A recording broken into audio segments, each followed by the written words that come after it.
Frères et sœurs, nous prions pour que le Saint-Esprit nous renouvelle. Non seulement nous restaure, mais nous renouvelle. Nous amène à des réalités nouvelles dans l'expérience du royaume qui est au milieu d'eux. Patrick parlait de nouvelle Église, mais en fait, il n'y a pas de nouvelle Église. C'est l'Église actuelle que Dieu purifie et renouvelle et mène à son accomplissement dans l'alpha et l'oméga lorsque Jésus lui-même viendra dans sa gloire. Le plus grand blocage dans nos communautés ecclésiales, dans nos couples, comme dans notre vie, le plus gros blocage à la nouveauté de Dieu dans notre vie est celui-ci. C'est que nous imaginons ou que nous savons ce que sera cette Église renouvelée dans la puissance du Saint-Esprit. J'entends parfois certaines prédications, certaines prières, et on se rend compte que lorsqu'on demande au Saint-Esprit de nous renouveler, mais on lui dit comment nous renouveler. Si on a connu de grands réveils, de grandes effusions du Saint-Esprit, des choses merveilleuses dans notre vie, dans notre passé, on voudrait dans le fond que ça se renouvelle pour revivre les mêmes choses. Et c'est là que dans notre tête, on bloque la nouveauté de Dieu. Parce que Dieu attend que nous soyons libres. Et une fois, je prêchais à une grande assemblée catholique où il y avait tous les courants, des tradis, des modernistes, des libéraux, des intégristes, des cathos qui savaient où plus mettre les pieds ni la tête. Ça fait que là, j'ai commencé à dire, dans l'esprit, le Seigneur est en train de se préparer une nouvelle vague de prêtres. Fait que je suis sûr que chaque bloc pensait dans sa tête, ouais, ça va être des prêtres intégristes.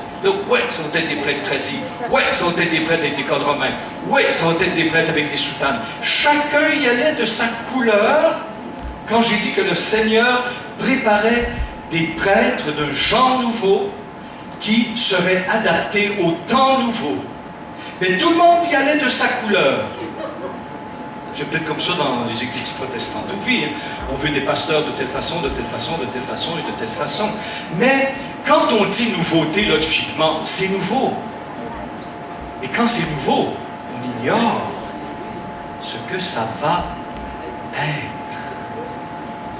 Alors il faut être assez libre dans notre tête pour que Dieu puisse manifester sa nouveauté dans notre vie sans qu'il trouve en nous de grands espaces de résistance, parce que pour nous, une église dans le Saint-Esprit, ça doit ressembler à ça. Je me souviens, j'avais été invité dans une communauté nouvelle, très populaire d'ailleurs, et ils avaient entendu parler de mon ministère, le baptême de feu, la gloire du Seigneur, les manifestations. Fait qu'il m'invite pour que je prêche sur le baptême du Saint-Esprit pour renouveler cette communauté charismatique. Je vais vous décrire comment ce qu'on m'a indiqué, la nouveauté à demander à Dieu. Avec vu qu'ils me connaissaient, un petit peu de réputation, ils m'ont accueilli plutôt avec scepticisme. Mais ils m'ont invité quand même. Alors, ils m'ont dit, Père Paulin, bon, vous commencez à 8h moins 20 et vous finissez à 8h10. J'ai dit, ouais, là c'est pas mal. Et on veut que vous prêchiez sur le renouvellement du Saint-Esprit dans notre communauté. Ils étaient au-delà de 200 laïcs. Bon, j'ai dit, ça commence bien. 30 minutes max pour inviter. C'est sûr, on va nous dire tout le temps l'argument, mais Dieu peut le faire en 30 secondes. Mais oui, Dieu peut le faire en 30 secondes. Ensuite, on m'a dit, il ne faut pas qu'il y ait de chants en langue. Ah bon, d'accord. Puis, on n'aime pas ça quand les gens pleurent, parce qu'on sait que dans vos prédications, il y a beaucoup de gens qui pleurent, il y en a qui rient, il y en a qui tombent. Ça, on n'en veut pas. Bon. Alors, j'ai dit, vous êtes sûr que vous voulez être renouvelé dans le Saint-Esprit? Ah oui, ah oui, ah ouais, ouais. Fait que dans mon enseignement, j'ai passé mon petit message et je leur ai dit, comment veux-tu être renouvelé quand tu dis à Dieu quoi faire? Si tu dis à Dieu, fais des choses nouvelles dans ma vie, tu ne sais pas ce qu'il va faire. Mais c'est pas sécurisant, ça. Oui, Seigneur, on vient de voir, on a passé une session qui s'appelle Dans la gloire, et puis, non, surtout pas ça. Surtout pas ça. Le Seigneur attend. Ça fait que là, on me présente à l'assemblée qui était là nombreuse, et je voyais qu'elle était bien stylée, bien disciplinée, voire bien dressée. Et fait que je monte, je m'assois. Tout d'un coup, montent deux hommes, plus ou moins de la taille de notre frère Joël. J'avais remarqué que je ne devais pas prêcher debout, mais assis. J'étais là, mais j'ai dit, dans quoi tu m'as envoyé, Seigneur? Ça fait que j'ai remarqué qu'à cette table, il y avait 3 chaises. Fait que c'était pour mes sbires. Fait que je m'assois. Les 2 sbires se mettent à côté de moi, à droite et à gauche, et les 2 enlèvent leurs montres et me les mettent devant. Ah, je veux dire, je m'ennuie jamais comme prêtre et prédicateur de la bonne nouvelle. Hein? Ça fait que j'étais assis entre les 2 bonhommes, puis je les regardais comme ça.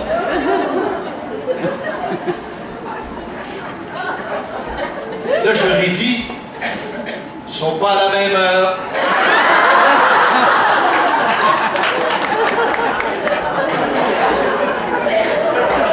Croyez-moi, maintenant je suis beaucoup plus libre. Dans ce temps-là, j'étais jeune et beau.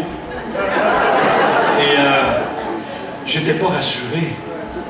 Et j'ai fini pile. Pile, parce que je voyais les messieurs qui avançaient peu à peu leur montre. Quand l'heure défilait, j'étais, mais il n'y a pas eu de renouvellement. Parce qu'on disait exactement à Dieu quoi faire. Nous, on veut que l'Église de Jésus-Christ soit renouvelée. On a dans notre tête des modèles de renouvellement qu'on voudrait que toute l'Église vive. On voudrait que tous les malades soient guéris, que tout le monde reçoive l'effusion de l'Esprit Saint. Mais Dieu veut faire quelque chose de neuf qui nous échappe. Et tant que tu gardes dans ta tête un modèle, Dieu attend que tu sois libre pour te renouveler. Le Seigneur respecte ça. Et croyez-moi, mes amis, j'ai rencontré des communautés, des églises de la meilleure volonté qui soit, mais ils étaient tellement arrêtés dans une vision d'église qu'on ne pouvait pas avancer. On était liés. Alors, ça me fait penser un petit peu au passage de Marie-Madeleine à la résurrection de Jésus. Rappelez-vous, Marie-Madeleine, elle s'en va au tombeau avec des aromates.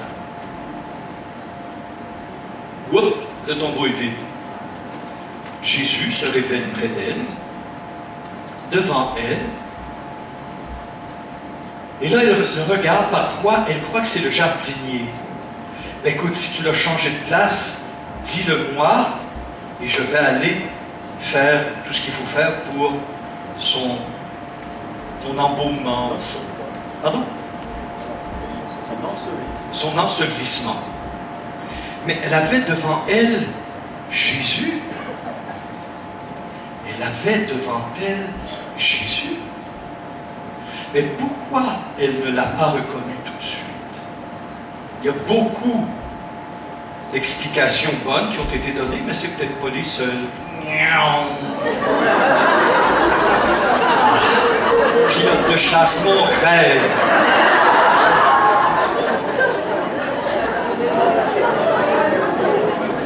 J'espère qu'elle ne vous distraira pas trop. Ah oui, vous voyez tout à l'heure, j'ai fait un petit peu d'humour, basé sur des faits vécus.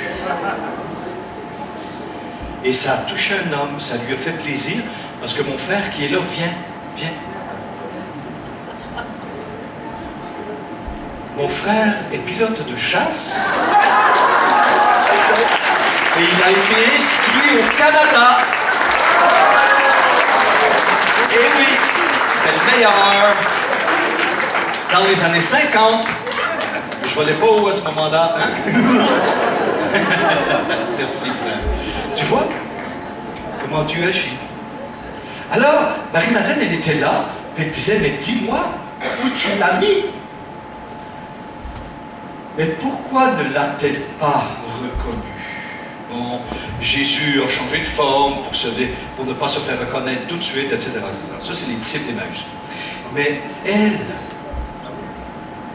pourquoi ne l'a-t-elle pas reconnu? Parce que ses yeux étaient vieux. Elle avait de vieux yeux. Elle, le Jésus qu'elle avait et qu'elle aimait et qu'elle voulait revoir, c'était le Jésus qui pardonnait les péchés, le Jésus qui marchait sur les eaux, qui ressuscitait les morts, qui chassait les démons, qui guérissait les malades par dizaines de milliers, qui multipliait le pain et le poisson par centaines de milliers. C'était ce Jésus-là, mais qui était pourtant extraordinaire. Et elle avait été sauvée de 7 démons, la bonne femme, hein, faut pas oublier. Fait qu'elle, c'est ce Jésus qu'elle voulait. Et si Jésus ne s'était pas révélé à elle en lui disant « Marie », c'est quand Jésus, lui qui connaît le nom de ses brebis, dit son nom, c'est là qu'elle vient dans la nouveauté. Ah, Jésus! Elle se précipite sur lui, elle prend ses pieds. Là, Jésus dit « Hey, ne me retiens pas, je suis pas encore parti vers le Père. Oh! » Ça, c'est mon interprétation personnelle. Mais elle ne doit pas être trop loin. Ne me retiens pas. Alors, ce qui la retenait, elle, ici, elle n'avait pas eu la révélation. Elle n'aurait pu jamais entrer dans la nouveauté de la résurrection. Moi, j'ai lu je ne sais pas combien de grandes réformes dans l'Église catholique, de grands réveils dans les églises protestantes. J'en ai vu. Mais c'est de merveille en merveille ce que Dieu fait. Mais j'ai dit à Dieu dans mon cœur, c'est pas ça que je veux vivre. J'en veux plus, puis je veux plus de nouveautés. Donc, je me refuse de penser ce que serait cette nouveauté. Parce que si on dit nouveauté, il faut être logique, frères et sœurs. Nouveauté, tu sais pas c'est quoi? Ah, mais j'ai eu une révélation. Oui, garde-la pour toi. Moi, j'aime mieux ce que Dieu va faire de neuf. C'est pour ça, nous, on vit des choses très belles. La majorité d'entre nous, vous nous connaissez dans nos ministères. Vous cheminez, vous avez reçu. Mes frères et sœurs, ce n'est pas l'unique modalité de la manifestation de Dieu dans la vie de l'Église. Nous sommes une infime minorité de chrétiens. Dieu travaille son peuple d'une autre manière. Et cela nous échappe, et cela ne nous appartient pas. C'est Christ qui est la tête et le chef de l'Église. Alors Dieu va faire des choses nouvelles. Et Dieu va secouer des structures qui étaient bonnes, mais qui ne correspondent plus à ce que lui veut faire maintenant. Et c'est là tout le piège des intégristes ou des tradis dans nos différentes confessions chrétiennes qui voudraient revenir à de vieilles formes parce que ça rassure et on pense que ce qui était bon hier est bon aujourd'hui et sera bon demain, sans nécessairement vider les bonnes choses du passé sur lesquelles nous reposons aujourd'hui. Il ne faut pas oublier. Mais si on veut des choses nouvelles, il faut que notre propre vie soit libre. Parce que Dieu veut du neuf. Amen. Amen. Et Dieu le veut, hein, croyez-moi. Il y a des passages dans la Bible, par exemple. Je prends Genèse 28. Le songe de Jacob. Vous connaissez l'échelle de Jacob. Une échelle où Jacob, dans un songe, voit le ciel s'ouvrir, une échelle se dresser entre ciel et terre, et les anges voyagent entre ciel et terre, ce qui deviendra l'ouverture définitive du ciel en Jésus. Ce ciel qui ne se fermera plus. Le ciel est ouvert dans le Christ et ne se ferme plus. Bon. Et tout d'un coup, au bas de l'échelle, voilà que le Seigneur, au verset 13, 28-13, voilà que le Seigneur se tenait devant lui, et dit, je suis Adonai, l'Élohim d'Abraham, ton ancêtre, et l'Élohim d'Isaac. La terre sur laquelle tu es couché, je la donne à toi et à ta descendance. Bon, etc. Jacob s'éveilla de son sommeil, au verset 16, et dit, en vérité, Adonai est dans ce lieu, et je ne le savais pas. Il n'a pas dit, Adonai est venu en ce lieu. Il a dit, mais Adonai est ici, en ce lieu, et je ne le savais pas. Et là, je pourrais vous en donner d'autres textes, mais un comme ça, c'est suffisant. Et je regarde dans l'Évangile selon Saint Jean, le témoignage, par exemple, de Jean le baptiseur. Au chapitre 1, lorsque Jean dit au verset 26, écoutez bien ce que dit la parole. Jean leur répondit, moi je baptise dans l'eau. Au milieu de vous se tient quelqu'un que vous ne connaissez pas.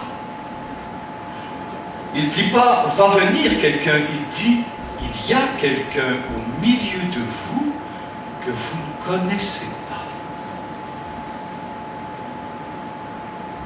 Moi, je pense non seulement au monde où Jésus est au milieu de ce monde, parce qu'il est venu chez les siens, et les siens ne l'ont pas connu, et c'est hier comme aujourd'hui, comme demain. Et pourtant, ce Jésus, ce Messie d'Israël qui se tient là, au milieu du monde, vous ne le connaissez pas. Et Jean-Baptiste dira plus loin au verset 31, « Et moi, je ne le connaissais pas. »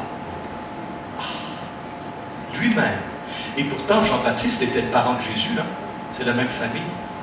Et Jean-Baptiste dit, « Mais je ne le connaissais pas. » Et il dit plus loin, au verset 32, « Et Jean rendit témoignage en disant, j'ai vu l'Esprit descendre, telle une colombe, venant du ciel et demeurer sur lui. » Et il répète encore, « Et moi, je ne le connaissais pas, mais celui qui m'a envoyé, Dieu Père lui-même, qui m'a envoyé baptiser dans l'eau, celui-là m'avait dit, celui sur qui tu verras l'Esprit descendre et demeurer, c'est lui qui baptise dans l'Esprit Saint et le feu, dira Luc et d'autres évangélistes. » Bon, quand on prend Jean 14, 17 par exemple, Jésus dit quelque chose de absolument stupéfiant. Lorsqu'il dit en 14, 17, « L'esprit de vérité que le monde ne peut pas recevoir parce qu'il ne le voit pas. » Il y a une vision du Saint-Esprit. Parce qu'il ne le voit pas, ni ne le reconnaît. Et on pense à ceux qui détractaient Jésus en lui disant, c'est par le démon que tu chasses le démon. Ce qui était le blasphème contre le Saint-Esprit. Parce qu'il ne le voit ni ne le reconnaît. Vous, et là je vous interpelle fortement, vous le connaissez, dit Jésus à ses disciples et apôtres. Vous le connaissez. Coucou! Je le mets en question. Parce qu'il demeure auprès de vous et en vous, il sera lors de la Pentecôte. Parce que le Saint-Esprit nous habite. Alors, Jacob, comme Jean-Baptiste et d'autres, reconnaissent eux-mêmes que Dieu est là au milieu de nous. Et je ne le savais pas. je ne le connaissais pas, et encore moins, je ne le reconnaissais pas.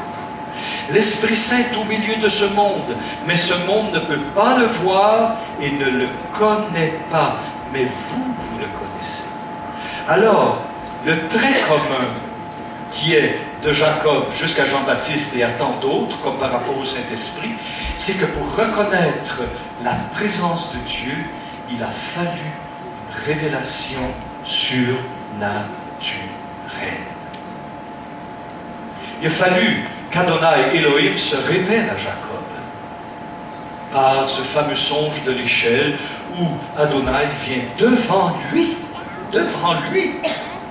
et lui dit, cette terre, maintenant, je te la donne à toi et à ta descendance. Et là, Jacob, après son songe, mais je ne le savais pas, mais Dieu est ici. Et ça l'a pris l'éveil de sa conscience spirituelle par la grâce du Saint-Esprit pour reconnaître que Dieu était là.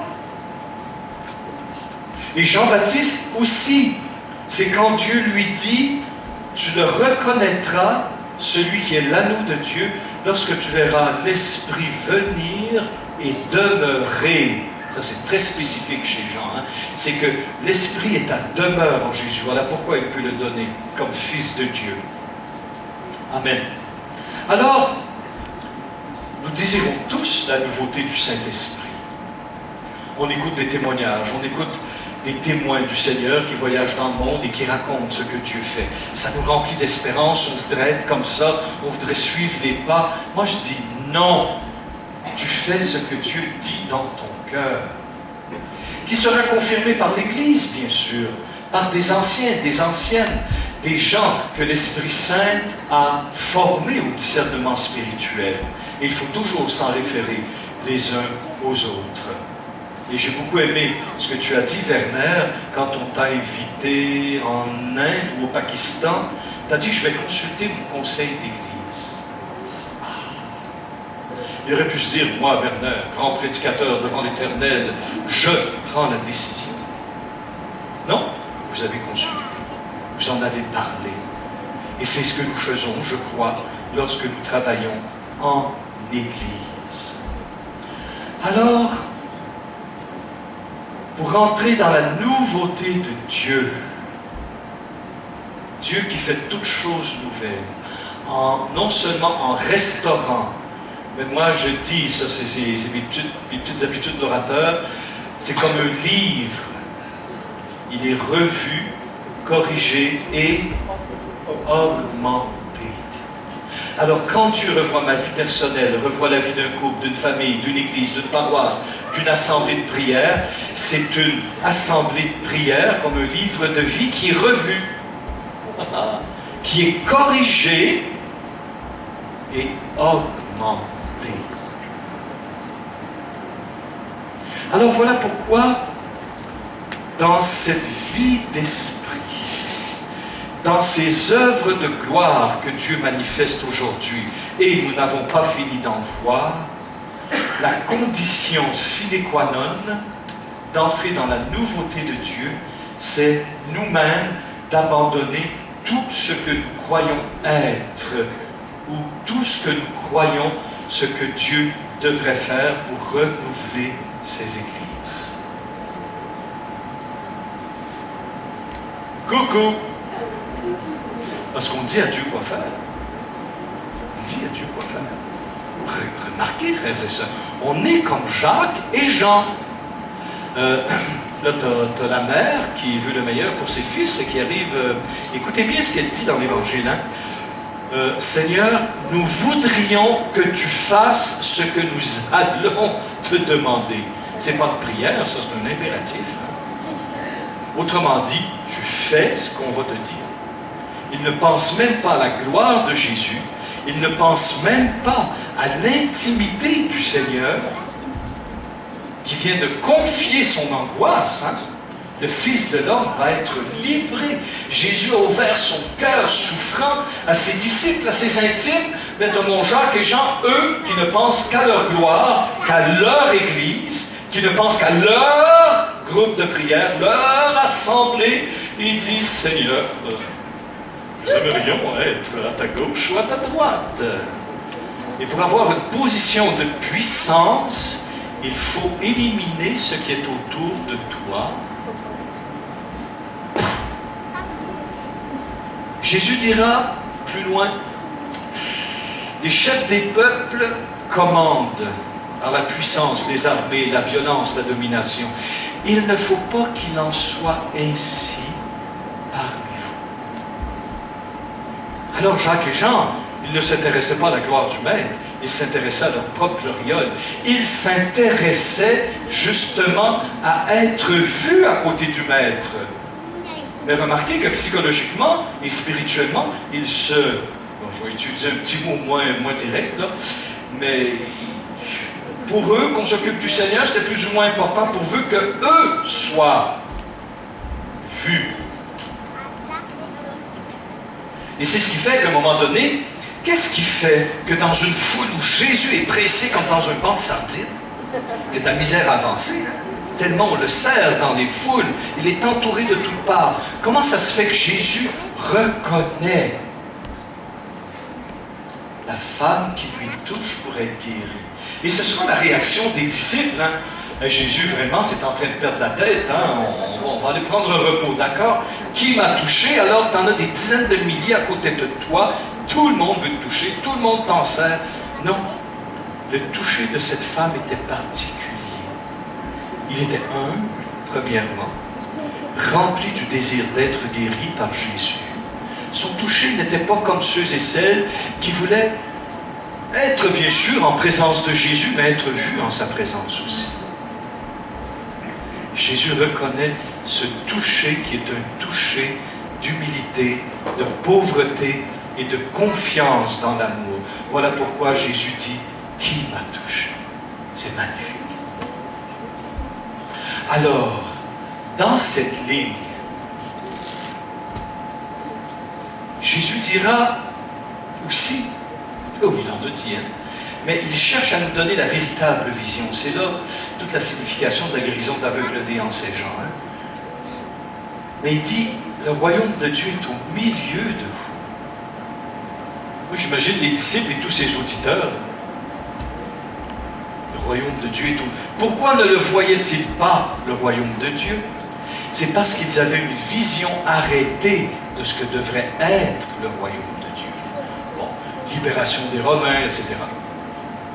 Libération de ta femme, ou de ton mari. Ils étaient bloqués dans leur propre vision. Donc leurs yeux étaient arrêtés de voir. Et c'est pour cela que Jésus, dans tout l'évangile selon saint Marc, dit à tout le monde qu'il guérit. Surtout ne le dites pas. C'est la première chose à ne pas dire. Surtout ne le dites pas. Tout le monde tout de suite, « Hey, il m'a guéri! » Bien sûr. Je ne sais pas si Jésus le savait. Pourquoi il faisait ça? Parce que justement, on voulait le saisir pour le faire roi, dit le chapitre 6 dans l'évangile selon saint Jean. Et Jésus, voyant qu'il voulait se saisir de lui pour le faire roi, Jésus s'échappe. Mais pourquoi s'échappe-t-il? Il sait qu'il est roi des rois. Il le dira à Pilate. Donc tu es roi, tu l'as dit, je suis le roi d'Israël. Mais Jésus veut s'évader de la vision du roi que les hommes se font. Et que l'Église est tombée dans le panneau lorsque, voulant évangéliser, elle a évangélisé par le glaive. Alors que la véritable évangélisation, c'est la parole de Dieu et la puissance de la croix du Seigneur. On va avancer, hein? Bon, j'en aurai pas pour trop long encore. Mais cette nécessité que Dieu nous éveille à sa nouveauté. Mais pour cela, il faut nous-mêmes être libres. Libres. Et ça, c'est la grande difficulté de la croissance spirituelle, frères et sœurs. De ne pas dire, je voudrais être saint comme un tel, je voudrais être orateur comme un tel, je voudrais avoir les grands charismes de guérison et d'évangélisateur de Reinhard Bonnke, ou telle puissance de prophétique comme un Jean-Paul II, etc., etc., etc. Moi, j'ai vécu, non, je ne dirais pas. Bon, alléluia. Et je prends Isaïe au chapitre 43. 3, au verset 19. Dieu dit quelque chose de très beau et rempli d'espérance. Dieu dit, ne pensez plus aux choses passées, merveilleuses, magnifiques, glorieuses. On n'a jamais connu des temps comme ça. On voudrait revivre le réveil. Non, c'est le piège. Dieu veut pas reculer, Dieu veut avancer. Et Dieu dit dans sa parole, ne vous souvenez plus des événements anciens. Ne pensez plus aux choses passées. Voici que je vais faire une chose nouvelle. Mais qu'est-ce que dit Dieu ensuite? Déjà, elle pointe. Ne la reconnaissez-vous pas?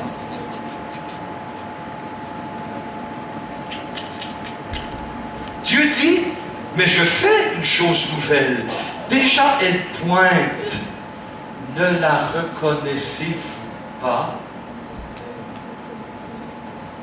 Mais pour la reconnaître, il faut avoir des yeux nouveaux, libres de tous les événements anciens et aux choses passées, comme dit la parole.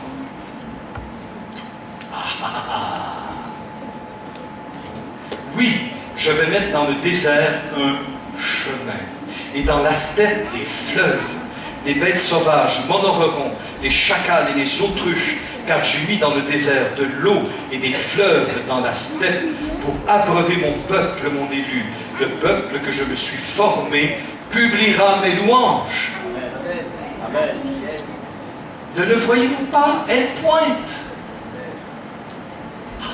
C'est comme nos frères nous partageaient tout ce que le Seigneur fait actuellement sur les autres continents.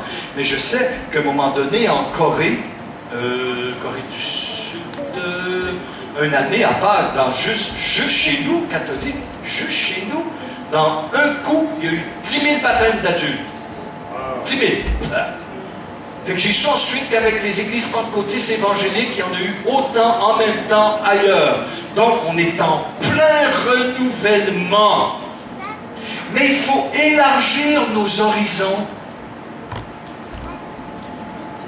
C'est-à-dire que l'Église, c'est pas seulement ma petite Église paroissiale, ma petite Église de France. L'Église de Dieu, elle est universelle. Et je voudrais dire quelque chose, peut-être qui va consoler nos frères et sœurs. Pour moi, dans ma tête, c'est clair. Quand on parle de la France comme fille aînée de l'Église, quand on dit fille aînée de l'Église, c'est pas seulement l'Église catholique. C'est tous les membres de l'Église, de différentes confessions, parce qu'il n'y a qu'un corps. On est super puissant, hein, pour diviser le corps de Christ, pour faire d'autres églises. Mon église est la meilleure, la tienne n'est pas bonne. Quel orgueil! Mais quel orgueil! On usurpe la gloire du Très-Haut et nous on se dit, nous avons l'Église. Ce langage pue aux yeux de notre Seigneur. Ce langage est pétri d'asticots, d'orgueil. Dieu n'aime pas ce langage. Pourquoi? Parce que l'Église lui appartient. Et il va la transformer. Mais pas selon ce que nous pouvons imaginer. Alléluia. Et en Isaïe 66, bien sûr, il y en a tellement de versets bibliques. Aïe, aïe, aïe. Au verset 22, Dieu dit quelque chose de très beau. Ouais, là, il est trop tard pour vous parler de ces choses. Je vois que vous êtes fatigués. Moi, si vous aviez dit oui, parce que moi aussi, je suis fatigué. Vous n'êtes pas compatissant pour vos serviteurs. Écoutez bien ce que dit la parole. Car de même, Isaïe 66, 22, car de même que les cieux nouveaux et la terre nouvelle que je fais, subsistent devant moi, dit Dieu. Les cieux nouveaux et la terre nouvelle, elles sont là devant moi. Tout est accompli dans le Christ. Tout dans le Christ est accomplissement. Il est l'Amen du Père. En lui, toutes les promesses trouvent leur accomplissement. Jésus n'a été que oui aux promesses de Dieu. Jésus n'a été que oui à la volonté du Père, un point tel qu'il dira, lorsque les disciples reviendront de leur commission et ils le voient discuter avec une femme samaritaine près de la Samarie, Jésus dira, ma nourriture, c'est la volonté de mon Père. Il se nourrit en faisant la volonté de son Père. Alors, les cieux nouveaux et la terre nouvelle que je fais subsistent devant moi, oracle du Seigneur. Ainsi, écoutez, même si vous êtes fatigué, on ne passe pas souvent dans le coin, ainsi subsistera votre race et votre nom. Alléluia. Moi, j'ai des petites nouvelles pour vous. Si vraiment nous sommes en Christ, et je le crois, de chacun d'entre nous, ce Dieu juge les cœurs et les reins. Un instant. La parole de Dieu nous dit dans l'Épître aux Hébreux que nous avons part aux forces du monde à venir. Hébreux 6.4. Écoutez bien, je peux vous tenir encore quelques minutes d'enseignement? Merci. C'est parce que c'est trop important ce que je vais vous dire. Il dit au verset 4, il est impossible en effet pour ceux qu'une fois ont été illuminés, qui ont goûté aux dons célestes, qui sont devenus participants de l'Esprit Saint, qui ont goûté la belle parole de Dieu et les forces du monde à venir. C'est-à-dire que moi, maintenant, par la foi qui suis uni au Christ, recevant de lui ses propriétés victorieuses de ressusciter, je participe aux forces du monde à venir. Qu'est-ce que ça veut dire? Jésus dit de lui dans l'Apocalypse, je suis l'alpha et l'oméga. Je suis l'alpha des commencements du monde et je suis l'oméga de l'accomplissement du monde. Donc, quand tu es en Christ dans la foi, tu vis quelque chose de l'oméga. Étant dans le Christ, qui est l'accomplissement du monde à venir, quand tu vis vraiment ta vie chrétienne, tu goûtes maintenant au monde nouveau, c'est-à-dire que tu goûtes ce que Dieu disait en Isaïe 66, 22, tu goûtes maintenant aux cieux nouveaux et à la terre nouvelle qui subsiste devant lui dans le Christ, qui est l'alpha et l'oméga. Alors, moi qui suis dans le Christ, dès aujourd'hui, par la grâce de l'Esprit, je goûte aux forces des cieux nouveaux et de la terre nouvelle. Maintenant, parce que je vis dans Christ qui est alpha et oméga. L'alpha, moi j'aime ça, je suis en train de composer un cantique qui appelle Jésus l'alpha des temps anciens et l'oméga des temps nouveaux. Tout cela est réalisé dans le Christ. Alors, quand tu vis avec le Seigneur, tu reçois l'Esprit Saint de la nouveauté de Dieu, tu communiques dans ta foi aux cieux nouveaux et à la terre nouvelle qui subsistent devant Dieu en Christ notre Seigneur.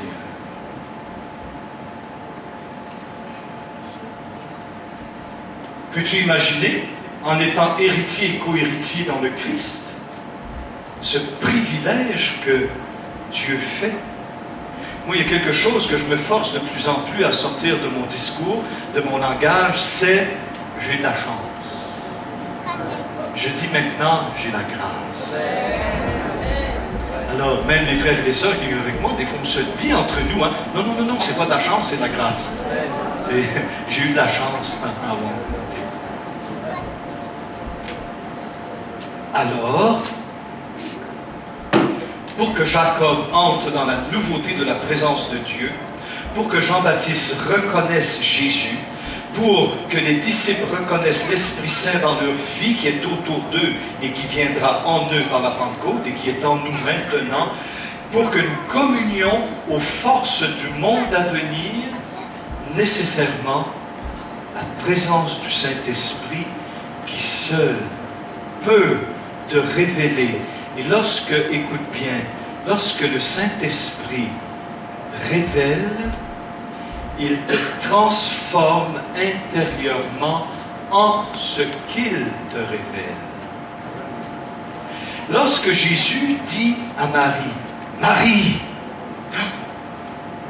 en même temps qu'il y a révélation de Jésus, il y a en elle une transformation de son entendement de façon spirituelle. Elle reconnaît Jésus. Et tu ne peux pas reconnaître Jésus sans une transformation spirituelle.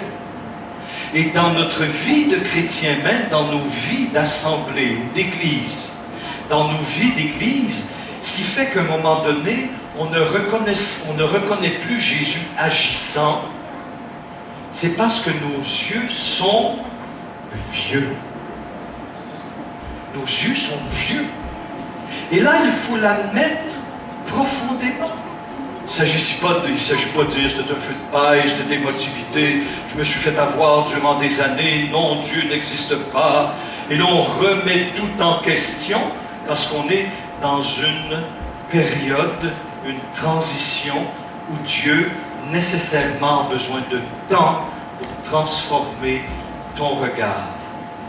Parce qu'on ne peut pas aller de gloire en gloire sans que le Saint-Esprit ne renouvelle de gloire en gloire notre capacité de discerner sa présence. Alors le cœur de cet enseignement,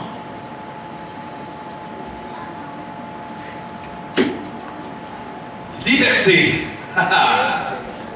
Liberté dans ma tête, liberté dans mon cœur. Dieu, je sais et je n'ai pas à craindre. L'Église ne disparaîtra pas. Il y a eu des grands colloques de plusieurs confessions chrétiennes, des grands savants, mesdames et messieurs, qui disaient l'avenir de l'Église en Europe. Le christianisme va-t-il continuer ou mourir de ses cendres? Et là, on cogite, on fait des séminaires pour voir la diminution des prêtres, la diminution des pasteurs, la diminution des effectifs, la diminution des caisses. Et là, on se dit, peut-être dans 20 ans, le christianisme, il n'y en aura plus en Europe. Franchement, il va avoir du temps à perdre, alors que le monde brûle. Le monde a soif de la parole. Eux autres produisent des volumes épais comme ça de statistiques pleines de tics.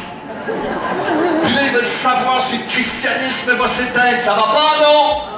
Mais leur problème, c'est que leurs yeux sont vieux. Vieux, vieux, vieux, vieux.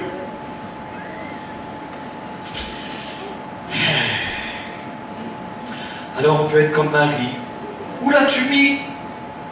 On peut être comme les disciples d'Emmaüs. T'es bien seul à ne pas savoir ce qui s'est passé à Jérusalem ces derniers jours, hein?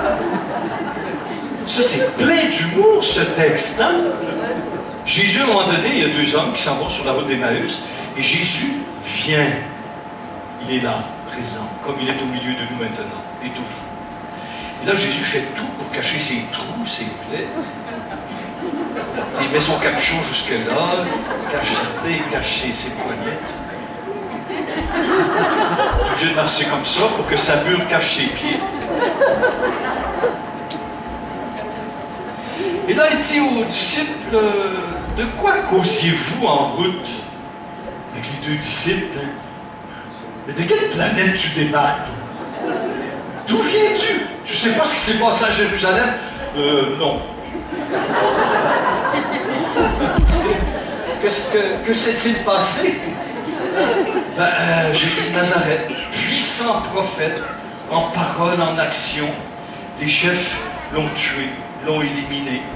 Et voilà maintenant que certains des disciples disent qu'ils l'ont vu ressusciter. Coupe de fable.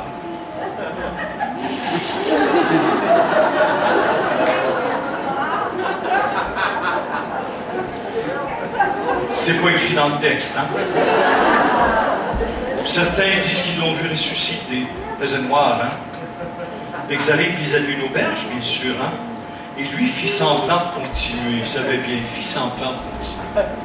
« Hey, Seigneur! » Ben, Seigneur. « Hey, toi, l'inconnu, viens manger avec nous! » Moi, j'imagine Jésus qui boit, et ça sort pour lui tout. C'est une blague, oh! J'ai bon, j'ai pas manqué de respect au Seigneur, ne vous en faites pas. Bon. Fait qu'ils sont là, à table avec Jésus. Jésus rompt le pain, Jésus disparaît.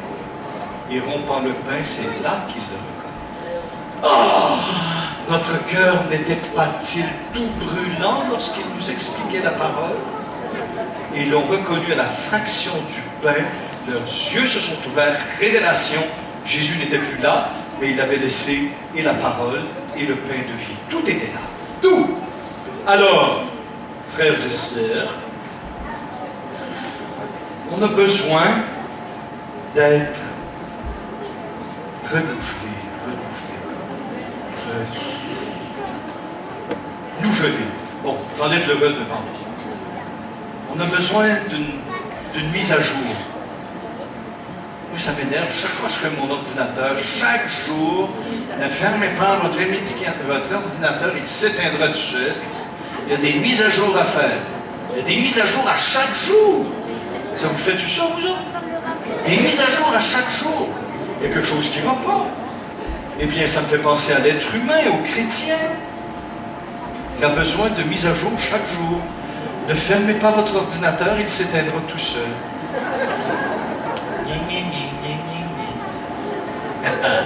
Alors, on va prendre juste quelques minutes. Parce que déjà, nous avons beaucoup prié.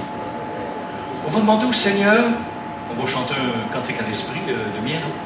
Change mon cœur de pierre en un cœur de chair. C'est quoi un cœur de chair?